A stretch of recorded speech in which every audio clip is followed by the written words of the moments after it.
Looking to transform your family game nights? At Perfectly Picked Games, we specialize in family games that bring everyone closer. Our games aren't just fun. Kids and teens will learn how to take turns, develop basic strategy skills, and understand the thrill of winning and grace of losing. With our exclusive gift of games, you can give months of gaming excitement to your family. Choose a 3-month or 6-month gift, and we'll deliver hand-picked family games to your doorstep every month. And here's the best part. Right now, you can use the promo code GOLDENMOJO and receive 20% off your selected plan. Don't miss out on this exclusive offer. Use promo code GOLDENMOJO and save 20% today at Perfectly Picked Games.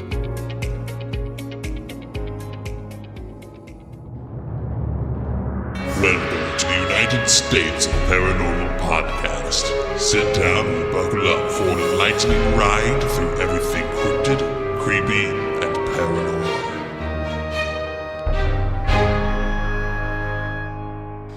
Hello, all of my paranormal freaks out there. It is I, Golden J, hanging out with the Rocker Chick and Jdubb. And welcome to the United States of Paranormal. Hello. It has been quite the week. We spent a lot of time getting things ready for upcoming things. And unfortunately, Golden Mojo Entertainment has lost one of its family. The call guys have called it quits. Called it quits. Aw. I'm sad. Quitters. Oh, wow. Bunch of losers. We're getting right into it. Listen, man, they did 150 episodes, which is a pretty good run considering. They say that if a podcast can get past 3, Three? Wow. But they say that it varies depending on which article you read, but some say 3, some say 10. Usually most of them don't get past 10. I call bullshit. I think it gets to be about 20 before people start giving it up and realizing how much work it is. So to do 150 episodes, that's pretty impressive. Yeah. And they were always fun. So let's have a moment of silence for the call guys. That's a moment. That was a moment. So what are you guys up to? Same shit, different day. You're gearing up for inventory coming up here pretty soon. Don't swear at me. That's not nice. Is it going to be fun with that new system you got going on? I don't know. Oh. Nobody knows what's going on. I find that easy to believe. It seems like all kinds of, not just in the healthcare. I mean, we seem to be kind of making some cuts and doing some different things, but I mean, all over the place. It seems like that seems to be what the going deal is. So, have you noticed that? Watched any of the news? I mean, I'm not really a news watcher, but I just have to listen to Sean bitch about stuff. right. He listens to like NPR and shit like that, Yeah. doesn't he? I try not to get into topical conversations with people who listen to NPR. Yeah. It's not a good thing. Love you, Sean. Don't get me wrong. It's going to come beat you up. Not as much as Frankie for all of the talk he does about Jdubb on the Golden 80s podcast. Also, well, let me start with the stuff that I'm always supposed to start with. Is if you don't want to hear the banter, look for the timestamp in the show notes as always. Yeah, timestamp. Timestamp. It'll be somewhere right on the very top. You can't miss it. And don't forget, we're on Patreon. Go check out the Patreon and jump on there. Help us out a little bit, because sure need the help. Mm-hmm. Please. And if you were on there and you jumped off, email me. Let me know why. Was it something I did, something I didn't do? Did you not get enough love? Did you get too much love? I mean, hit me up. Let me know. But for those are on, thank you. And we will continue with the content. Mm-hmm. I have an email. So you guys ready to get into some emails? Yeah. Mm-hmm. All right. This comes from a very special person who we love to visit with when we get the time. When we're out in Kansas City. Oh, I know who it is. Larissa. She is coming back on the show here in the next couple months. We have guests lined up like crazy. I hope you guys enjoyed the Dwight interview. We had a blast with him.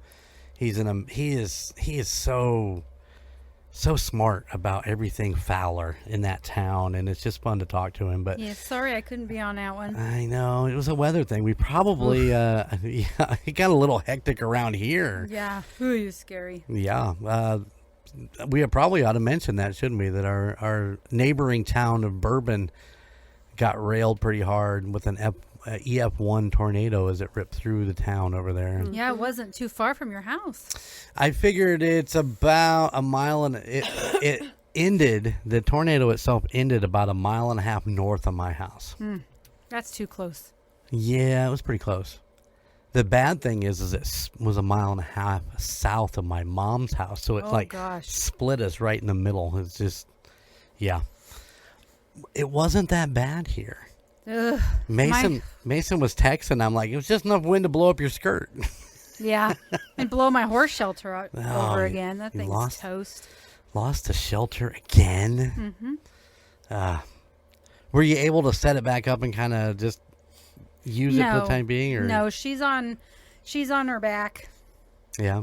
Yeah, we had to put cattle panels in front so the horses didn't walk into it Right on. because they're dumb. No, they're not dumb, but they're nosy. Well, they're just curious. They want to see what's going on. It's like, this is different. What's going on in here? Mm-hmm. Why did that hurt me when it cut me on my leg? Yeah. Yeah. 500 stitches later. Oh, you have a vet that comes to the house though too, right? Yep. See, that's nice. You don't have to take them into town. Well, if I have to take him to the horse hospital, I'd have to haul him over there. Right. All right. Well, yeah. So yes, we did have some severe weather. It was really close to mine and the Rocker Chick's house, and it's crazy to think and that it was that close. And to all of our friends over in the Bourbon area, we hope that everybody's okay. There was no deaths in any of that, so that's a good thing, but just a lot of damage. The whole Midwest and down south had frickin' 1 million tornadoes too, and flash flooding, and so yeah, for all those our friends down in Kentucky that are getting hammered with flash flooding. I mean, one of the distilleries down there got flooded out. I still don't know which one. I'm assuming it's the Jim Beam one, but oh boy, I don't know. I didn't find on the article where it said. It just said something about a infamous distillery flooded. Then they showed pictures, and it wasn't Maker's Mark, so that's the one we've been to. Right? Yep. Yeah. All right. Well, let me get to this email from Larissa. Are you guys ready for this? Yeah. It's a good one. It says, "Hello, all my paranormal peeps. I hope all is well. I have a ghost story for you. It's not mine, but it is about someone I work with. We're going to call him C. C and I were setting up in the front nurse's station one day talking about the podcast, and he shared an interesting story with me that she had to share with us. He said when he was young, I'm assuming between the ages of 8 and 12, his stepmom had bought a really old house. He described the house to have a lot of doors leading to different parts of the house as soon as you walked in the front door. Old houses were designed in what we would call nowadays as odd and not as functional. From the living room, there were 2 doors, one on the left, one on the right. One led to the dining and kitchen area, and the other led to the stairs of the second floor where the bedrooms were. He said one night everyone had left to go do something for the evening, and he was there by himself. He told me he was watching TV in the living room, and all of a sudden he heard a noise upstairs. After it got his attention, then he heard the sound of someone running down the stairs. Ugh. He got up and slammed the door shut. Then the chairs in the dining room across the way started to slide on the floor. He ran and slammed that door shut. Then both doorknobs on each of the doors started to rattle at the same time. He said he was so scared he went outside and slept on the front porch until his parents got home. He then proceeded to tell his stepmom about the events that had happened. She decided to tell him what she knew about the house. Oh, of course. A murder-suicide had taken place within the walls of the house in previous years. The weird thing was the deaths of the married couple that had lived there were not ruled violent death that you would typically get in this kind of case. It's said to be believed that the couple had made a pact with one another, one of them being very distressed with life and decided they couldn't live any longer, but couldn't go through with ending their own life. Their partner ends their life for them and then takes their own. I'm not certain who did what in this scenario. That wasn't known, but I wonder if by chance, if the activity displayed in the house was both people or just one. C's stepmom eventually sold the house, but he made it seem like it wasn't because of the activity. Maybe for some other reason. I couldn't decide whether this story was scary, sad, or romantic. Maybe all three. Tell me what you all think. Talk to you soon. What do you think? Is it sad? Is it scary? Is it romantic? Well, the running down the stairs is scary, and the chairs sliding and the doorknobs, but I mean, if it's true that they made the pact where they were going to go together, I mean, sad that somebody thought that they couldn't do it anymore, but yeah, I guess all three. I find it interesting that the one who didn't want to keep going on with life didn't want to end their own life themselves, but yet the other one was able to do both. Does that sound weird? I don't know how to really say it without being like really weird about it, I guess, but does that make sense? Yeah, I don't know how you can do that. I don't either, but it is sad. It is sad. I mean, and I get it. They want to spend eternity together, so you go together. Mm-hmm. I mean, we're going to go together, right? Sure. Oh, sweet. We just made a pact. We're just going to like close together, or like, are you going to like have like a week where you're just brokenhearted? And that's going to be what, and then we just stay in the house anyway and haunt the fucker. What did you say? I've never seen a ghost in this house, and I've lived here 200 years. Yep, never seen a ghost. Anyways, Larissa, thank you for the email. Thank you for the story. And thanks, C, for the story. And that's pretty awesome. We want to congratulate Carrie Daughtry and his family on the birth of their new baby. She's beautiful. She is gorgeous. He keeps sending me pictures.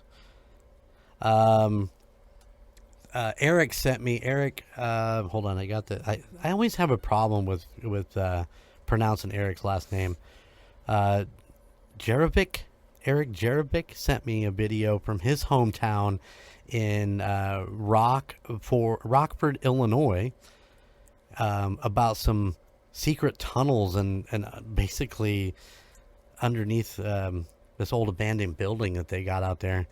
And it's like they take you down through, and there's like ballrooms and courtrooms, and it's really weird. He's like, I've lived here my entire life, and I'd never heard this story. I never knew that stuff existed. I thought that was pretty cool. Of course, we've gotten many emails from a lot of different people. Some of them we got set up to come on the show here in the next couple months. Nice. So we're going to have a shit ton of guests over the next, through July. Nice. What else? Oh, I did get an email that I do want to talk about just briefly. It's a Jdubb Bloome. This is this author's name. They just put a new book out. It is called Mortician, When Death Is Just the Beginning. I will put the link in Amazon. You guys can go check this out. I'm assuming they're like a really relatively new author. You know, like this is their first book that they've gotten published. I didn't do a deep dive into them, so I don't know that much about the author. But they sent us a little link, and yeah, so go check it out. She sent a long summary. I don't really want to get into the whole summary, so yeah, I don't want to give it all away. Yeah. But if you're interested, I can forward the summary on, or you can go check out the link in Amazon, which has the full summary on it, and a place where you can buy the book if you want to. If it sounds interesting to you, it's a Victorian Gothic horror genre. Ooh. So G.V. Bloome, I think I said W. I'm sorry, G.V. Bloome. Bloome. All right. And I think that kind of winds up kind of what all I got there. I mean, like I said, we got a shit ton of stuff that has been going on, and I'm trying to keep it all squared up. There's a lot. We got, like I said, we got a lot of guests coming up who have reached out to tell their stories. Unfortunately, we had one that had to cancel out because of the storm damage and the stuff that was going on in her area. So we'll get her rescheduled. I'm trying to get the 200th episode scheduled. Woo! The Ko-fi is now hosting the first episode of the new Murd Nerds, the Borden murders, the Borden family murders. So if you've heard the tale of Lizzie Borden, and Cam and Lance come on and did the full research on all of it, and they present the story of Lizzie Borden and the Borden murders. So by the time it's done, you'll be wondering whether she did it or whether she didn't do it. Oh. But the first episode is on Ko-fi. It's just a $10 membership. You can get in there, and you get all the advance, because it'll be out sometime in May, all 6 episodes, with a 2-SOP crossover with all of us. Oh boy, that's going to be a full night. We'll have a full studio. Montana will be here, the 3 of us, and then we'll be hooked up remotely with Lance and Cam, as the 2 of them present the paranormal portion of Lizzie Borden in the house and all that. So we got that coming up in, I think it's May 14th or May 16th. I'm not sure, whatever that Friday is right there. So, but yeah, Ko-fi has advanced screenings of the new Murd Nerds. So if you want to go join up, you can get the first episode, and the new episodes out every Friday from here to the end of May. Of course, Golden 80s sprouted a new show called Nostalgia Tug with Just Logan and Wonder Bread himself. I have previewed a little bit of the first episode, which by the time that's out, the first one came out this last Saturday. So go check it out on the Golden 80s, wherever you stream your podcast. And they're going to basically discuss anything 90s. But the first episode is just them talking about their new show. So it should be fun. Cool. And that's going to come out every other Saturday. All right. That takes care of all the weird business I got, I think. I don't know. Anyways, Carrie, congratulations. Yes.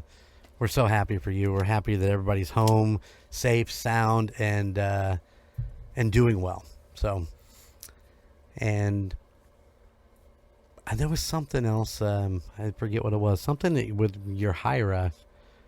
She won an award or something. I forget. Now I forget what it was. But your Hira had some good news, and so congratulations on your good news. Congratulations on your... I didn't something. write it down like a dumbass. Way to go. I know.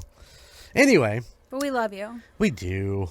All right. Are we ready to get into today's story? Sure. All right. Nevada State Prison is located in Carson City, Nevada. The prison was in continuous operation from its establishment in 1862 until its closure in 2012. A period of 150 years. Abraham Curry was one of the first and certainly the most important settler of Eagle Valley, the site of Carson City. He arrived in the valley in 1858 from Utah and purchased the Eagle Ranch for $500 and several Mustang horses. Oh, I'm jealous. Wow. Several. On this property, he built the Warm Springs Hotel using the sandstone rock quarried on the site. In December 1861, the first territorial legislature met at the hotel and created the Board of Prison Commissioners. This board was authorized to lease the property adjacent to Curry's hotel effective January 1st, 1862.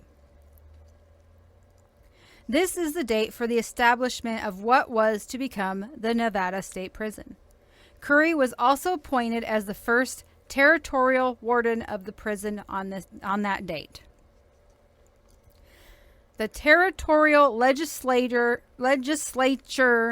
subsequently authorized the purchase of 20 acres being used as a prison, including the quarry. This purchase was to be effective on March 1st, 1864.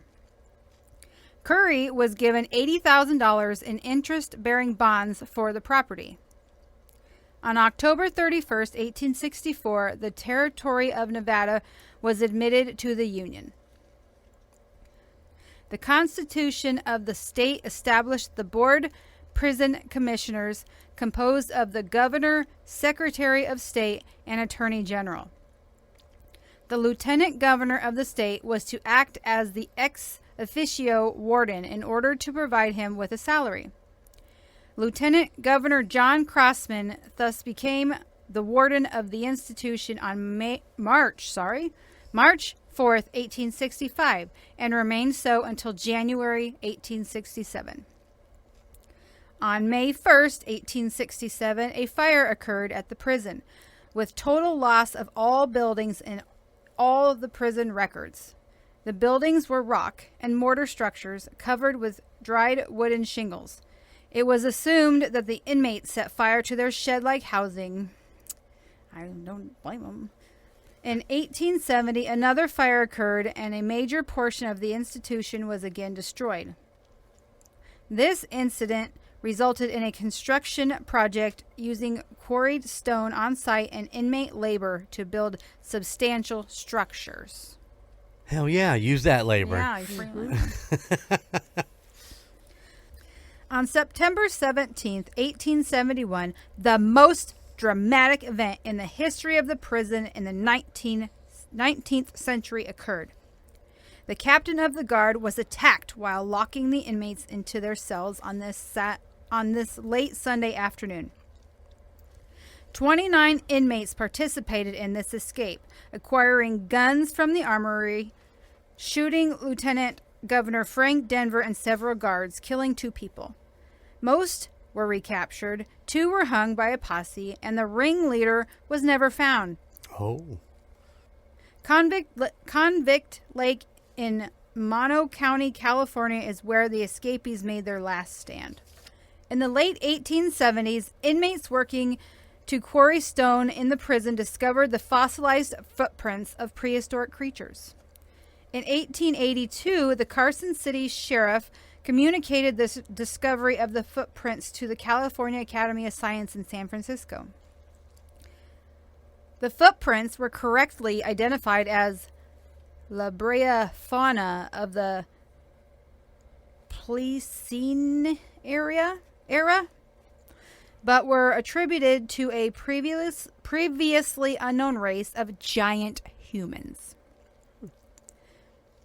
At that point, the prints were established to be about 2 million years old. Varied interpretations of the origin of these mysterious impressions fueled academic controversy and varied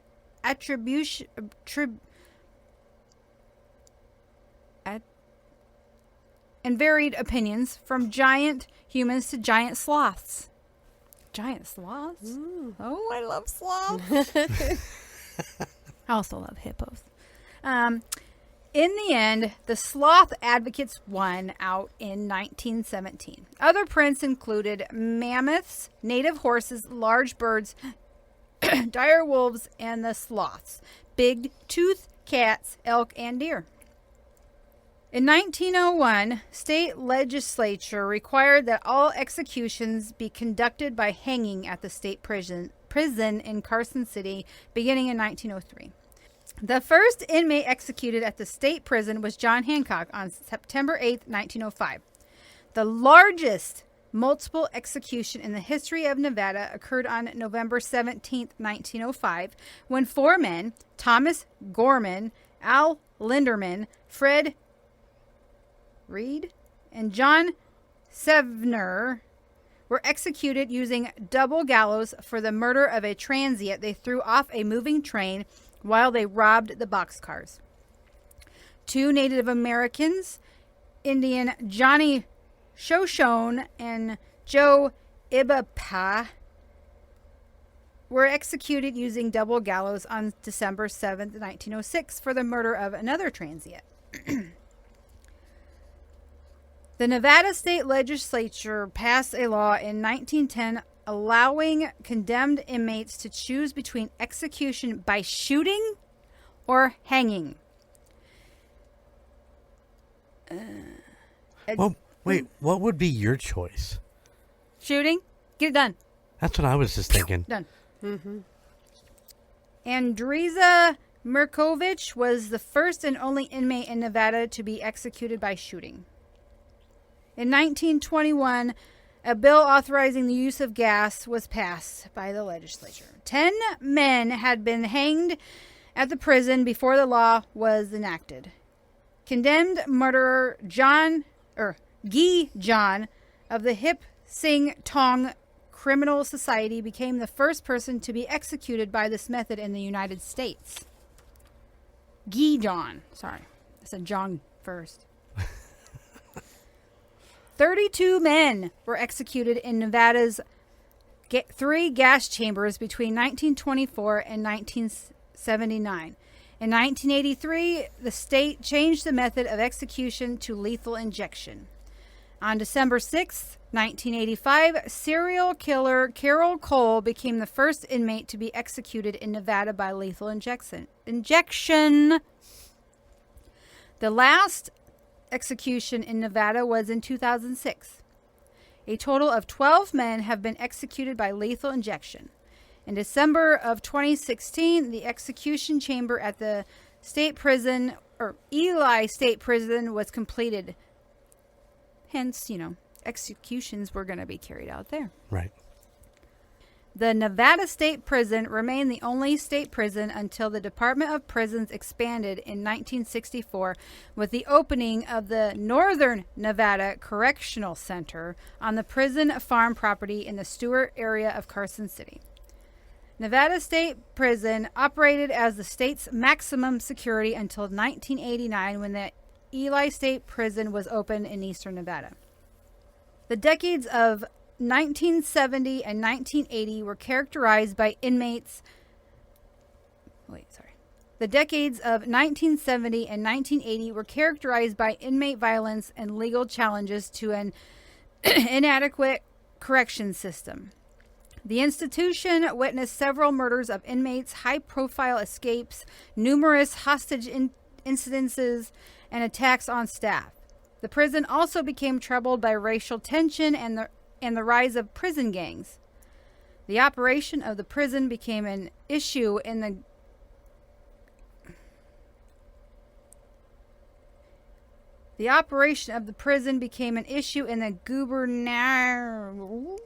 I don't know how to pronounce that. Gubernatorial. I don't know. Come at me, it's fine. Election campaign of 1982, contributing to the defeat of an incumbent governor. Ultimately, control was regained by the hiring and influence of a town tamer, the former warden of San Quentin, George Sumner. In the 1980s, Nevada State Prison was expanded onto the northeastern bluff. These new housing units proved to be poorly designed, with obstructed lines of sight and minimal opportunity for inmate supervision. These flaws, along with the deterioration of the original infrastructure, encroaching community, and the disordered perimeter, resulted in the phased closing of the institution. The prison finally closed its doors May 18th, 2012. So really not that long ago. No. Over its 150 years of operation, the prison witnessed murders, escapes, hostage crises, gang clashes, riots, and staff assaults. With a history as dark as Nevada State Prison, it's no wonder it has become filled with paranormal occurrences. Strange anomalies have been captured in photographs taken within the prison, showing unusual shapes and shadows that cannot be explained. Visitors to Nevada State Prison have recounted hearing eerie noises that echo through the halls and corridors. Noises reported include knocks, whistles, loud bangs, moans, and blood-curdling screams. The sound of heavy, disembodied footsteps walking up and down the hallway is said to be a common occurrence, when often striking a sense of dread into those who experience them. Yeah, like somebody running down the damn stairs in the house. EVPs have been captured, revealing disembodied voices and mysterious whispers. Several witnesses have cited dark, shadowy figures and ghostly apparitions within the darkness of the prison cells. These reports definitely add a feeling of discomfort to the already ominous and heavy atmosphere of the prison. The third floor cell block and the death chamber of Nevada State Prison stand out as particularly notorious hotspots for paranormal activity. Here, the haunting experiences involve a feeling of sorrow, with some visitors having difficulty breathing and needing to leave the area immediately. People often describe a dark and foreboding feeling associated with the gas chamber. Legend has it that the vengeful spirit of serial killer Carol Cole is said to roam the corridors of the Nevada State Prison, mainly targeting women who dare to step foot inside its haunted walls. The presence of Cole's ghost adds an aura of malevolence and darkness to the ominous atmosphere, causing a sense of unease for those who sense his lingering spirit within the prison confines. Cold spots and shadowy apparitions are commonly reported in the solitary confinement building, and it's thought that at least one spirit is stuck in the cell here, unable to move on after death. Jeremy, you look like you fall asleep. I'm in thought of Carson City, because Carson City, isn't that like besides the state prison, Doesn't it have like a bunch of other like paranormal hotspots and stuff like that? Probably.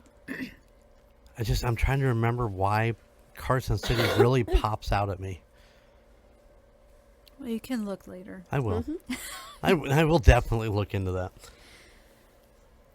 The spirit of an inmate is said to still dwell in the cell blocks, making his presence known by draining batteries and appearing to visitors as a greenish light.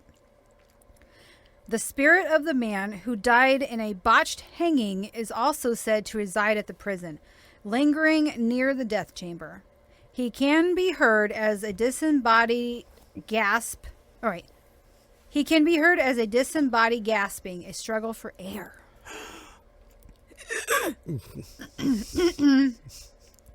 Other full-bodied apparitions have also been reported in this cell block, and the sound of cell doors slamming shut is common. A solid male apparition has been seen, dressed in prison-issued workers' clothes.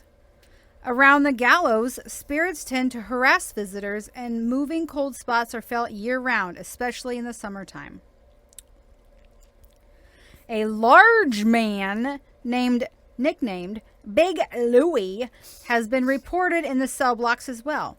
He's known to shove visitors. Rude. Way to go, Big Louie. Yeah. The spirit of a man who was brutally attacked and assaulted in the showers in August of 1971 pokes fun at visitors who enter. I suppose if you get poked, you want to poke back. If you're interested in experiencing the haunted Nevada State Prison firsthand, you can plan your visit by contacting the prison. Well, it's a preservation society now. Right. They sell tickets and do tours. But be sure to prepare yourself for an unforgettable journey into the past to learn about the truly dark and haunting prison history, including the changes to capital punishment and the hot spots where you're likely to come into contact with a spirit or two. Wow. Dun, dun, dun. And there you go. That'll be all, folks. So basically we go from hangings To shootings. to gas chamber to lethal injection. Yes. It's interesting. It's an interesting progression because, you know, I can't imagine what it would be like to be hung. You know what I'm saying? Where you've got the rope around your neck and you're just waiting for the bottom to fall out. And from what you you're being suffocated if you're not fortunate enough to have your neck broken, and you pass on right at that moment. To go to a shooting, then you're still the anticipation, and if I'm correct, a lot of those firing squads, only one person had a bullet, right? I mean, I believe that's in the old days. They did that so that the guys you wouldn't know who shot him. Yep, exactly. And to kind of rid the guilt of whoever was pulling the trigger. But then to go to the gas chamber, I can't imagine that would be that wonderful either. No. You know, you're sitting there basically watching the gas pour in, knowing that here in just a few minutes I'm not going to be able to breathe. I would think it'd be a lot like drowning. Yeah. Which I hope I never have that feeling. I mean, No.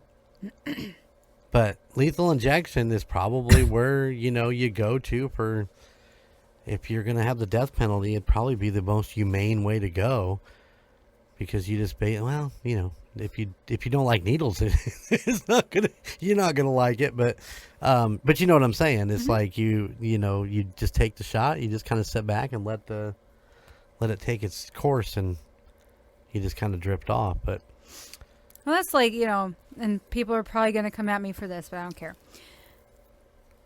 We can put animals down like that, like if they're sick or, but we can't do it for humans. But we do it to prisoners. You're talking Kevorkian style. Yeah. Yeah, I don't, that is a gray area for a lot of people was the whole Jack Kevorkian thing. He, in my mind, take it as you want, however you guys look at things, but in my mind, he was helping somebody ease their pain. Mm-hmm. And he wasn't necessarily, if I'm correct, he wasn't necessarily, quote unquote, pulling the trigger, that they had to do whatever his contraption, they had to do it themselves. Mm-hmm. But it was designed that way, for them to, if you're ready to relieve your pain and to move on, then here's the lever that's going to get you there. Like I said, I'm very unfamiliar with the exact way that his machinery worked, so please don't hold that against me too much. But it was a humane thing that he was doing for people who were suffering, and he took a lot of flack for it. There was a lady at my grandma's nursing home when she was still alive that asked the nurse to give her like horse-sized amount of morphine so that she could pass away. Right. Because she's like, I'm so ready, I just can't die. I mean, I get it in that situation, and we talked about it earlier in this thing with the family that C's house lived in there. Mm-hmm. About what do you call it? Unaliving yourself. Mm-hmm. But I mean, if you're terminal and you're going to be sitting there in more pain as you progress, I mean, why wouldn't that be something that could, the Kevorkian way, be possible for those people? Mm-hmm. I don't know. It's a touchy situation, and there's a lot of opinions on it.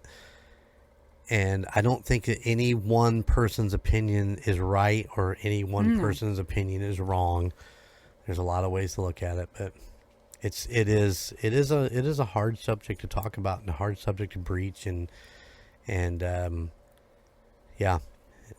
we could have email conversations about that for hours there, listeners. Mm-hmm. I don't know if I could type that fast, but yeah. Very good. Very good. Yeah, I enjoyed that. I thought it was interesting because I got a lot of background, so like, prisons are evil anyways, all the mean or bad people, evil people, whatever. But all the executions, all the riots, and then having all that rock around you, and then I thought it was cool about the fossils and stuff like that, but large giant humans or giant sloths, that's kind of paranormal. So I was like, this is interesting. I'm gonna do this. A lot of little bits and pieces in there that all form around what we talk about every week here. Was it Bigfoot? Was it a giant sloth? They didn't. You said giant humans, but I mean, when you said a giant footprint, that's the first thing I thought. I was like, fucking Bigfoot. Well, he time traveled back to that time. You would think, though, if it was a sloth, I don't think they have the same kind of feet as us. I don't think that. Well, I don't. I thought they had more claws. That they like really long fingernails. But I don't know. I haven't looked at a sloth close enough to notice if they stood upright, what their feet look like. Yeah, I haven't either. So they're cute, though. They're really slow. I think they're adorable, and I think that's one of the closest animals that you see in the wild that show appreciation for these people that like help them. Mm-hmm. I've been just some odd videos of like guys helping turtles and different things, and dolphins are that way. They had a video recurring of this same dolphin.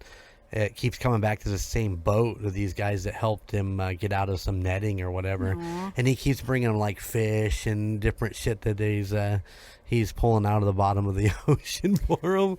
And but sloth is the same thing. You've seen these videos of them moving their young up to them when they got left behind. And these sloths are like reaching out to them and to like, say thank you. And it's just, it's touching. It's very emotional when you watch it. You're almost like, Oh. My favorite one was the sloth was trying to cross the road, and it was like a busy road. And the guy went and he picked him up, and the sloth's like, ah! But then and he put him on the tree, and the sloth turns around and put his hand out, and the guy put his hand out, and the sloth like grabbed onto him and like in a big old hug. Yeah. And then he was like, okay, I'm done with the hug. Get me back on the tree. Put me back on the tree. Yeah, it's, animals are smart. All animals are smart. I believe that.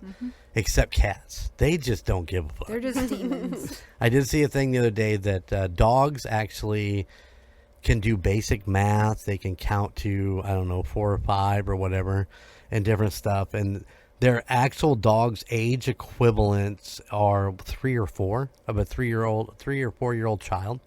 So dogs have that intelligence up to that. Have you seen those? Sorry, have you seen those ones where they teach the dog to hit the buttons and the one's like, feed me, bitch? Yeah, I've seen that one. Sorry. But they say cats have this they just don't give a fuck. They want nothing to do with people, and their human age equivalency is 42. They remind me of stuck-up rich people. Yes, they do. Dogs are always happy to see you. Cats say, "You're fucking messing with my time, dude. Just give me food and treats and catnip." Oh, you're dealing to them. That catnip. I got my barn cat some catnip treats, and now every time I do chores at night, I give everybody a cookie, and she has to have her treat. I got them for holidays to only give her for holidays, but. Now you got her addicted. No, bitch. She's mean. She's a bitch.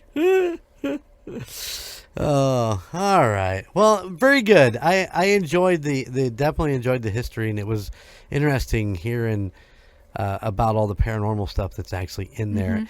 And I think we can all take away with the fact that most jails, there's so much hate and evil-minded people in these places, and I think that kind of draws that, and that's why everybody kind of sticks there when they die. Yeah, you don't hear about any hauntings in like what is it? Not maximum security prisons, but what's the like minimal, like the country clubs? Like the minimal where everybody like got popped for a pot or something. Right. You don't ever hear about anything paranormal in those. It's true. Very, very true. All right, guys, we're going to get out of here. Thank you guys for hanging out with us here at the United States Paranormal. Go check out our website, UnitedStatesParanormal.com, where you can find, hopefully soon, some new pictures coming up on there. Yeah! And, always different stuff going on the website. But the big thing is you can get to the merch store and you can pick up some of your really cool designs.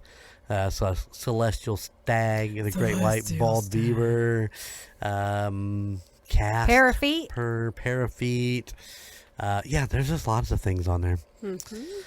Like I said, check out Ko-fi.com/goldenmojoent for lots of Golden 80s and Murd Nerds videos and stuff like that.